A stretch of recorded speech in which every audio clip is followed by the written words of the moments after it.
বৈষম্য বিরোধী ছাত্র আন্দোলনে সংহতি প্রকাশ করে আমিরাতে বিক্ষোভ করে গ্রেপ্তার হওয়া আরও ৭৫ বাংলাদেশিকে ক্ষমা করেছে দেশটির সরকার। এ নিয়ে মোট ১৮৮ জনকে সাধারণ ক্ষমার আওতায় মুক্তি দিয়েছে আমিরাত সরকার। শুক্রবার প্রবাসী কল্যাণ ও বৈদেশিক কর্মসংস্থান মন্ত্রণালয়ের তথ্য কর্মকর্তার পাঠানো এক সংবাদ বিজ্ঞপ্তিতে এ কথা জানানো হয়েছে। প্রবাসী কল্যাণ উপদেষ্টার একান্ত সচিব মোহাম্মদ সারোয়ার আলম জানান, এই ইস্যুতে আমিরাতে আর কোনো বাংলাদেশি গ্রেপ্তার নেই।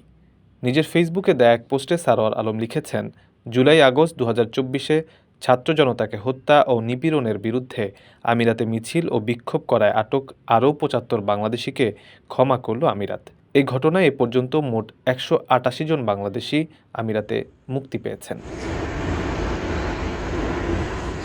এর আগে গত ৩রা সেপ্টেম্বর এক ব্রিফিংয়ে প্রধান উপদেষ্টার প্রেস সচিব শফিকুল আলম বলেছিলেন, গত ২৮ আগস্ট প্রধান উপদেষ্টার সঙ্গে টেলিফোনে কথা হয় সংযুক্ত আরব আমিরাতের প্রেসিডেন্টের। সেখানে বড় অংশ জুড়ে ছিল ৫৭ বাংলাদেশির শাস্তি মওকুফের বিষয়টি। প্রধান উপদেষ্টা প্রেসিডেন্টকে প্রবাসী শ্রমিকদের ক্ষমা করে দেয়ার অনুরোধ জানিয়েছিলেন। এ আলাপের পর আমিরাতের প্রেসিডেন্ট তার কথা রেখেছেন। প্রবাসী ভাই বোনদের দেশে থাকা স্বজনদের জন্য আকর্ষণীয় উপহার বক্স নিয়ে আসছি আমরা। সাশ্রয়ী মূল্যে প্রিমিয়াম কোয়ালিটির পণ্য পৌঁছে দিব আপনার প্রিয়জনের হাতে। আপনার ভালোবাসার প্রকাশ হোক প্রবাসী শপের মাধ্যমে। বিজয় দিবস ও প্রবাসী দিবসের মাস ডিসেম্বরে যাত্রা শুরু করছি আমরা।